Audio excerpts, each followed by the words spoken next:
that Japan is unmasking its deception of a so-called country for peace and descending into a misguided path of new militarism. The Potsdam Proclamation, the Japanese instrument of surrender. China and Russia signed a joint statement to deepen strategic coordination and extend their treaty, charting closer cooperation across politics, trade, and security. This year marks the 30th anniversary of the China-Russia Strategic Partnership of Coordination and the 25th anniversary of the signing of the Treaty of Good Neighborliness and Friendly Cooperation between China and Russia. The joint statement you mentioned highlights the two anniversaries cover nearly all sectors of bilateral cooperation and is the most important document of political outcomes of the meeting between the two presidents.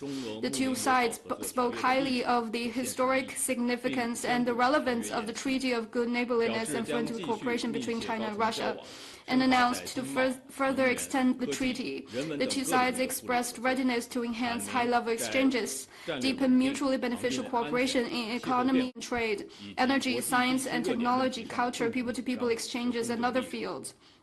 The two sides made clear shared propositions and just position on strategic stability, shipping security, climate change, as well as international and regional hotspot issues, and will step up communication on multilateral platforms such as the UN, SEO, BRICS, APEC, and the G20, jointly advocate an equal and orderly multipolar world and a universally beneficial and inclusive economic globalization.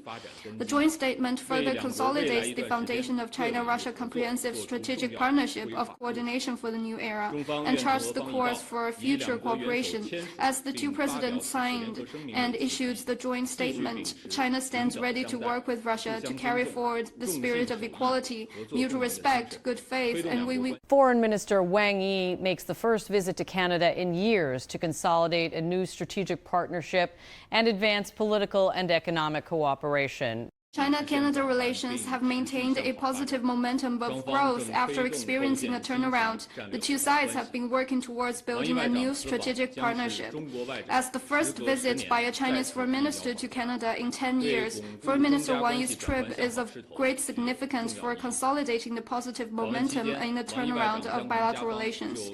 During the visit, Foreign Minister Wang Yi will have in-depth exchanges with the Canadian side on how to accelerate implementation of the important common understandings at the leadership level and the outcomes of Prime Minister Carney's recent China. It is our hope that through this visit, the two sides could enhance political mutual trust, expand mutually beneficial cooperation, properly manage differences, and ensure that bilateral ties will continue to move forward on the track of sound, steady, and sustainable development to deliver more benefits to both peoples. Expenditure increased by 9.7% in 2025, which hit a record high in history. Its imports of weapons increased by 76% over the past 5 years. Japan's defense spending has been increasing for 14 consecutive years, but Japanese right-wing forces are still clamoring for increasing defense spending. It once again shows. Also coming up, regional security queries on Taiwan and Japan's remilitarization, and China's new tariff-free trade treatment for African nations. The series of documents with full legal effect under international law explicitly require Japan to be completely disarmed and not to maintain industries that would enable her to rearm for war.